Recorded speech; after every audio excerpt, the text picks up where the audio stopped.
पत्नी को हत्या अभियोग अभियुक्त स्वामी को आजीवन जेल दंडादेश एसहित 50,000 टंका जरिमाना एवं अनादेय 6 मास अधिक कारादंडादेश शुणाई मयूरभंज अतिरिक्त जिला और दौरा जज प्रथम सत्यनारायण पात्र।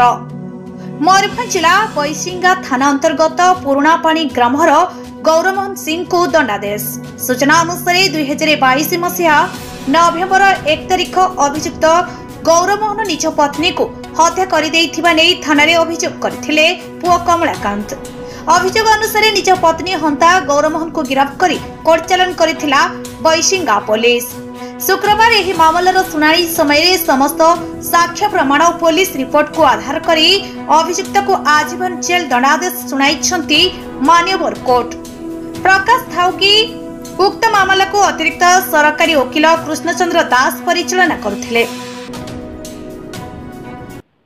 हमर अतिरिक्त जिला दौरा जज प्रथम सत्यनारायण पात्र एसटी केस नंबर 85/23 रे 302 दफा रे आसामी गौरमोहन सिंह को आजीवन कारादंड सहित 50,000 टंका फाइन एवं फाइन अनादेय 6 मास जेल दंड भोगिदार प्रधान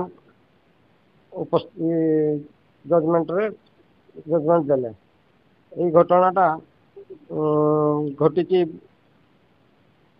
1/11/22 तारिख रे पुरापाणी ग्राम बैसिंगा थाना अंतर्गत पुरापाणी ग्राम घटी।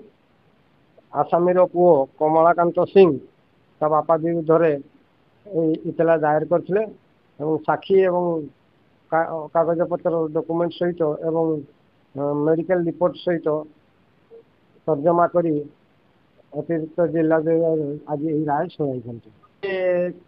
सकाळू 1/11/22 रे इनफॉर्मेंट कहवा अनुसार इतलाकारी कहवा अनुसार से 5:30 बेले सकाळ उठिक माँ को जो डाकिला ता माँ शुणिले नहीं। से समय बापा गोटे ठेंगा धरी घर बाहर को बाहरी गले एवं सी जो माँ और बापा शुवा घर रूम भीतर को गला देखला ता माँ रक्ताक्त अवस्था मरी पड़ती। परवर्ती पर्यायर सी आसी बापा को खोजिला एवं पाइला नहीं। गाँ लोक मान डाकी से सब घटना देखला पर थाना जा इतला कला पुलिस अनुसंधान करके विरुद्ध 302 दफार चार्जसीट दाखल करथिला।